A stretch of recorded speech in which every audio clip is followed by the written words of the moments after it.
Hi and welcome to episode 10. This is really good, episode 10 for the Property Legacy podcast. So today we're going to be talking about what's in the news for property investors in the UK, what changes have been happening through regulation changes with the government, but it can make a big difference to your investment plans for the next 12 months to 5 years, and there's a lot to talk about. Yes, really good. And there's a lot to learn as always. So we've been trying to figure out what we should really talk about. We think looking at things that are currently happening in the current climate in terms of property is really important. We are here to educate, so that is what we're going to be doing today, and it is episode 10, so we're on double digits now, and it is the final episode of our first season, so it's gone really quickly. We've had so much fun and we're really excited. We've got lots of incredible plans for season 2, which we will let you know about towards the end of our episode, so let's get into it. At the moment, there's a lot of talk in the news about regulation changes. So the private rental reform bill still hasn't been passed, still hasn't got a start date. This is where people are talking about Section 21 evictions being abolished and changes so that landlords have to be registered. Because at the moment, landlords don't need to be registered. They don't need to have any complaints procedures put in place, but all agents do. So in future, instead of it just being it looking like it's the agent's fault, in future that there will be a clear path to complain against bad landlords or bad quality of properties, that type of thing. So that'd be really good.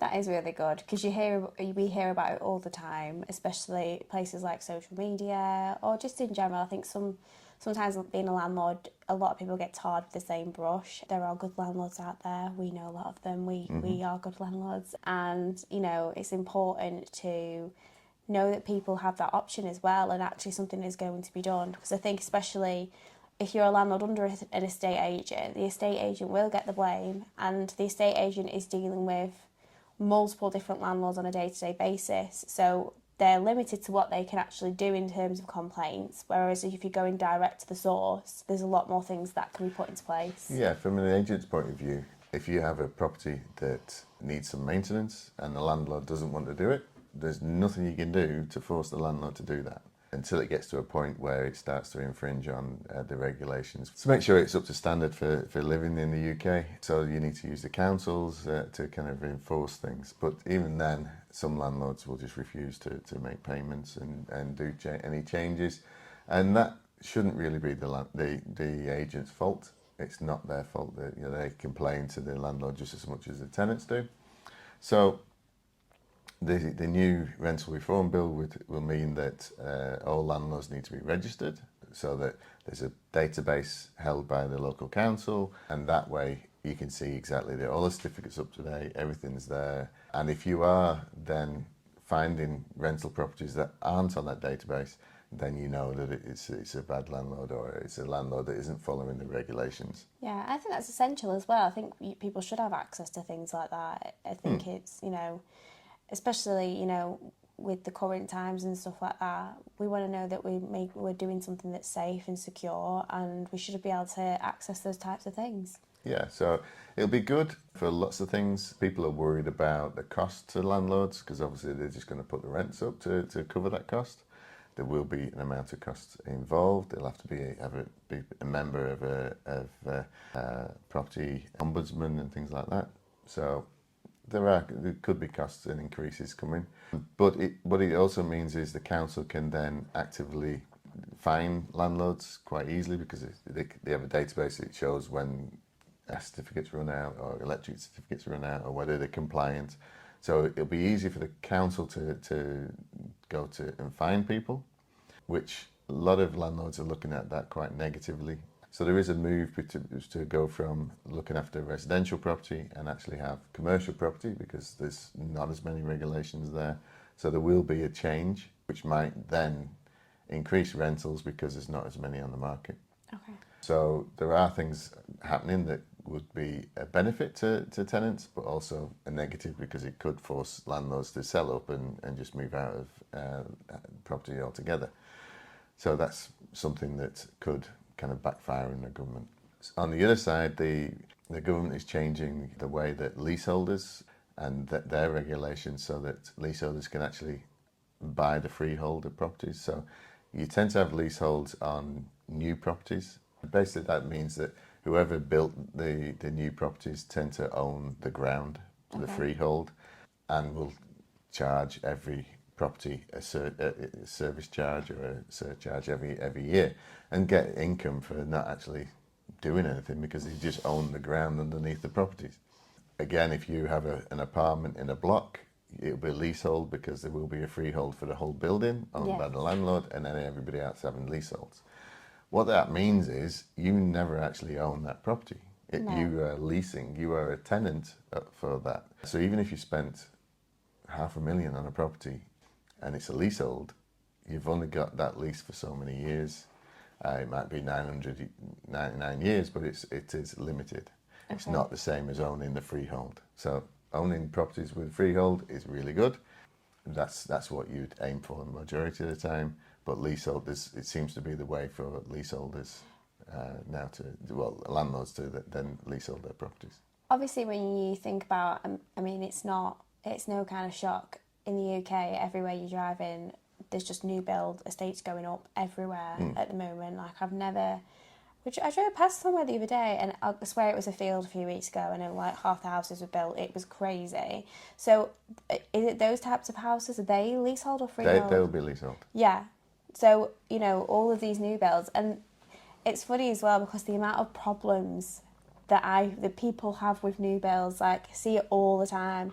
They're thrown together so quickly, they're priced extortionately, and then they've got so many things wrong with them. Yeah, so it doesn't shock me the fact that they are leaseholds as well. Yeah. Any way that they can make some money out of the fact that people need places to live, which is frustrating. But the thing is, the government wants us to build 300,000 houses a year. We've never hit that target since they put that target in place. And actually, over the next 12 months, we've got the general election coming, and there's talks of actually reducing that target to 100,000, which isn't going to be good for the amount of properties we need, because we need to have more built. So even though we're seeing properties being built everywhere on any bit of land, it needs to be more, because we get so many people coming into the UK, we get so many new births every year. It's increasing the population, exponentially, and we won't be able to have enough properties for all these people. And that then means, from a property investing point of view, that prices are just going to keep going up. Yeah. Rentals are just going to keep coming up, and there's not going to be, we'll get to the point where most people will rent, and it'll be the kind of the top end of the market that own their properties, like it is in Europe. Around Europe, 80% of people rent and 20% of people own all the properties. Yeah, I've seen as well, I think Abby Hookway, she's posted some videos about it, purchasing houses or apartments that haven't even been built yet. Yeah. So off-plan purchasing. Yeah. So that works quite well, mainly in the bigger cities. Yes. But when somebody is building properties, even houses for people to live in, you actually start marketing well before the first property is actually built. You'll have a plan, you'll have a set out, you'll know what type of property it is, you'll have a couple of properties to look around, but you are actually buying off plan. Yeah. So that is the cheapest point to do that, because when it's actually finished, you could actually buy it off plan and then sell it as soon as it's finished and earn 20 grand or 10 grand on that. Yeah. So it's just, you never actually live in the place, you just own it on paper and then you sell it on, or it gives you a way to buy now and pay later, effectively, because you put deposit down and then you've got a structured payment plan to actually get to that point, and it can take 2 years for that building to be built. Yeah. So it's quite long-term thinking, but it's a cheaper way. If you then go and buy that apartment or buy that house, once it's built, it'll cost more. Okay. And what is the current update in terms of interest rates? There's a lot of talk in the media about interest rates and the panic, and again with cost of living crisis, it's something that people are always kind of talking about and worrying about. So where are we currently up to? So at the moment, the Bank of England has been holding the base rate steady for quite some time now. Not been much of a movement to reduce the interest rates. The mortgage companies are still adding extra on top of the base rate, so obviously that's where they make their money. So it means now that buying a property is more expensive than it has been for the last 11 years. But I don't think going forwards, there might be a little bit of more of a reduction in that, but it's never really going to get to that 0.25% that we had for such a long time. That was just such a big unusual event. So when I bought my first house, it was 15.5%. So paying 5 and 6% is quite okay. Yes. It just means you have to make sure that the figures all work out. Yeah. But the biggest problem you've got coming up now that's going to affect homeowners as well as the investors is the fact that people have got 5-year deals, 10-year deals, and 2-year deals. They're going to get to a point where they're going from a 2% mortgage to a 6% or even a 10% mortgage in some cases.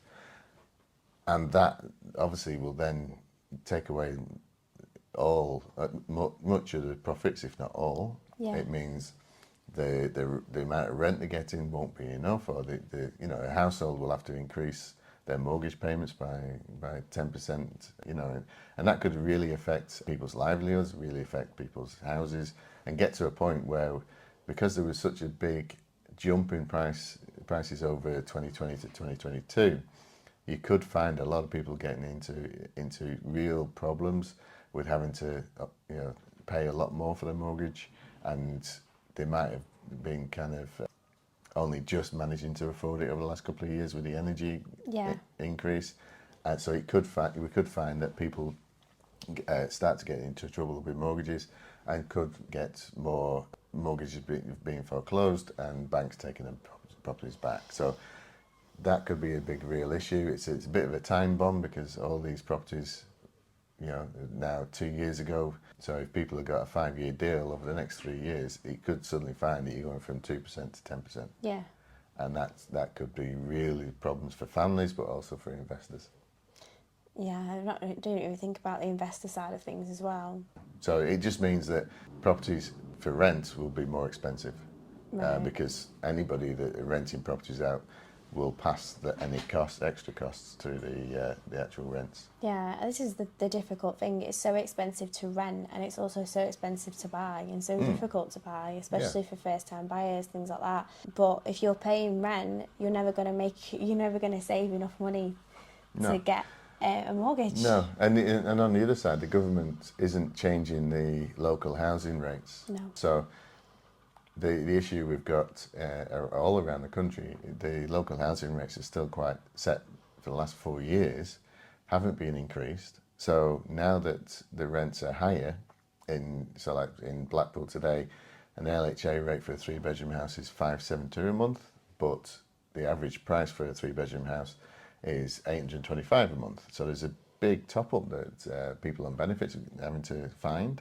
or can't find, and that in itself is forcing people to become homeless because landlords are trying to get the higher rents so that they can pay the higher interest, but then people are now finding that they can't afford to go and get a property.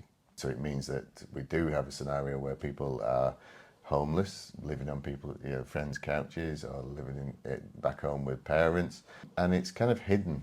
Yeah. It's not going to be good for child poverty. It's not going to be good for the economy in the area.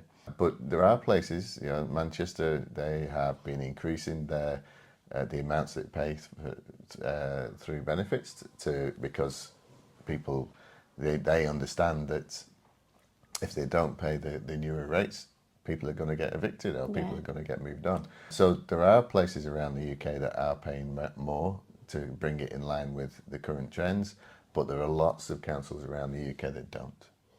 And that's something that needs to be rectified. Yeah, definitely. But they keep talking about, we're going to increase things by 10%, but a 10% on 572 is still only £57.20. Yeah. It's not going to bring it to £825 a month. No. So effectively, people are going to get slightly bit more rent, but they still have a huge amount to find themselves. Definitely. And unfortunately, that means that it'll either means that people get into debt with rent, or they start taking it away from the money they put to one side for food, and people then start to struggle for looking after their family. Yeah. Oh, it's a bit scary, isn't it? I don't like when we talk about sad things. Yeah. Tell me some positive news. Let me know what positive things are happening right now in property. Okay, so the positives are, if you look at the younger market, the millennials, they're all obviously at the point now where they've been in university and they're all working in professional careers. They are actually looking more for rental properties because it's still a lot to go and buy, but they want to be in the cities and they want to be where there's a lot to do and things are happening. So HMOs, co-living environments are a big thing that's on the up. Manchester itself is probably one of the biggest growth markets at the moment. It's surpassed London and Birmingham. Manchester is like starting to become like the new London. Everyone wants to be here. Everyone wants to be there. Well, it kind of showed when the BBC brought all the film studios up to Manchester. Yeah. And a lot of the FST 100 companies are now in Manchester, not in London, because why pay the big rates? No, why pay exactly. the big amounts? So the growth in the Manchester area is going to be huge over the next 3 or 4 years. So if you can get in and start working on properties in that area, you will get a real huge amount of growth. But it also means that prices in that area have also gone up. So you kind of catch 22. The gross yield is around about 8.5% to 9%, whereas Blackpool's still 10 to 12. So it just depends on what you're looking for. Yeah, I was talking to someone who does service accommodations the other night, and they have a client. They've got 10 service accommodations in Manchester, and they were saying they've spent £7,000 on each apartment, and they just can't get the bookings in it because the main source of people coming in are like emergencies in the home, like they've had a leak or something like that, or a fire. And that's when they're coming in emergency situations, because not many people really need that service accommodation area. They want to actually live in Manchester, and it's so oversaturated as it is in that market. So, things like that, if you've got service accommodation and it's not doing well, that's probably the time to switch it over to rent it out to people, because there's so much demand for these spaces. But the amount of money that's gone into making them look nice, but unfortunately, they're throwing buildings and hotels up all over in Manchester all the time, so it's hard with the market, isn't it? Yeah, well, even Gary Neville, one of the ex-footballers, he's got a huge project in Manchester, building a complete block of luxury apartments. So there's a lot of money coming into the area. There's a lot of kind of foreign money coming into the area as well. So it's a definite growth area, which is brilliant for Manchester, because it's been an area that has always been overshadowed by Birmingham and London. But even now we've got Leeds, Bristol, Glasgow is a boom, having its own boom areas. So everywhere around the UK is improving in growth, but there are certain cities that are actually growing faster than everywhere else. So have a look at your local area. Preston is got a huge amount of investment going on. So there's a lot of areas that are improving. There's a lot of money around. So let's try and get that into as many investments as we possibly can. So that's enough of the doom and gloom of the news, because that's made me There's feel a lot of positives there. There There's are a lot of good positives, things. but I'm quite exhausted after that. There's lots to kind of learn about there, and there's so much going on that people aren't aware of. So it's important to kind of educate people on what is going on behind the scenes. But yeah, we are wrapping up on our 10th episode, which is really strange. How have you found doing the podcast for the last few months? It was strange. Yes. It's even more strange when people recognise you. Yes. And actually show that it goes out there and people see it. Yes. But yeah, it's been great. It's been good feedback, and it's just we're learning as we go. Of course. Like everybody else, it's good. And this is our last time filming in this space, which is weird. Yeah. So we are coming back for season 2 in August. We're having a couple of months to go out, because what we're doing is we're going on tour, aren't we? We are. We're are. touring the Northwest. We're touring the Northwest. So in June and July we're going to go out. and meet with 10 different property professionals, go and see their spaces, learn about their experiences, and then from August to December we're going to run season 2. So there's going to be so much exciting things that we're going to share. We're going to open ourselves up to so many more people and allow people to have a platform so we can share what they're doing too. So it's going to be really exciting. I'm really looking forward to it. And I just like getting out and about and going to have a nosy at what other people are doing. Yeah, because we are very nosy. Yes, we are. And obviously with our building that we're renovating at the moment, when we come back for season 3, which will be January 2025, we will be in our brand new studio space and set up. And we can just fly from there, really. We're going to dedicate a space to filming and just have it so everything's in one place and we can just go and film and get podcasts out on a fortnightly basis like we do now. So we're very excited for that. We're not just going to disappear for 2 months. We're going to be sharing lots of updates on social media and keeping you guys up to date. We've got lots of exciting things kind of in the pipeline and coming out, and behind the scenes content. But yeah, we're really excited to come back with a bit of a fresh perspective, meeting lots of people and allowing them the chance to actually share their stories too. Yeah. I think there will be some people that will miss us. Yes. I know one especially, Leanne, who waits at 10 to 9 on a Friday morning waiting for it to drop.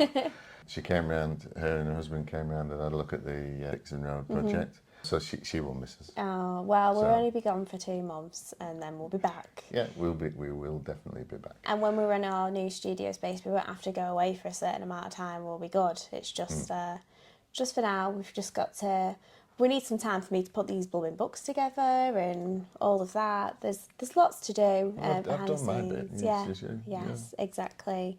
But yeah, we just wanted to say thank you so much for everyone that's tuned in, everyone that's given us feedback, reviews. We really appreciate them. If you've not reviewed or liked our podcast yet, please do. It really, really helps us with the rankings and any support that we get through social media as well. We will not be going missing. So thank you so much for everybody that has supported us over the last few months with our first season, and we are done. Yeah, that's us. That's Finished. us. Thank you so much. Next time. Bye bye.